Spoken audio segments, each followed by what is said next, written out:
நெல் கொள்முதலின் போது மூட்டைக்கு 40 ரூபாய் லஞ்சம் வாங்கப்படுவதாக தாவேக தலைவர் விஜய் குற்றம் சாட்டியுள்ளார். திருவாரூர் தெற்கு வீதியில் பரப்புரை மேற்கொண்ட விஜய்க்கு அக்கட்சி தொண்டர்கள் உற்சாக வரவேற்பு அளித்தனர்.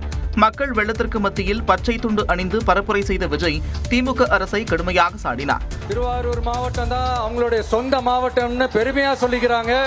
ஆனா இங்க திருவாரூர் கருவாடா காயுது. அதிகமா குடிசை பகுதிகள் இருக்கிற ஊர் இந்த திருவாரூர் ஊர் தான். இந்த கொள்முதல் மையங்கள்ல இந்த நெல்லை ஏத்தி இறக்கிறதுக்கு ஒரு 40 கிலோ மூட்டைக்கு 40 ரூபா கமிஷன் வாங்குறாங்களாம். 4.5 வருஷத்துல பல கோடிகள் இந்த டெல்டா பகுதிகளில் இருக்கிற இந்த விவசாயிங்க கிட்ட இருந்து கமிஷனா புடுங்கி இருக்கிறாங்க. கூட்டம் ஓட்டாக மாறாது என்ற விமர்சனம் குறித்தும் விஜய் பேசினார். சிம்பிளா நம்மளுடைய விஷன் என்னன்னு சொல்லணும்னா, ஏழ்மை வறுமை இல்லாத தமிழகம், குடும்ப ஆதிக்கம் இல்லாத தமிழகம், ஊழல் இல்லாத தமிழகம், உண்மையான மக்களாட்சி, மனசாட்சி உள்ள மக்களாட்சி. எங்க போனாலும் இது வெறும் சும்மா கூட்டம், ஓட்டு போட மாட்டாங்கன்னு சொல்றாங்க. அப்படியா?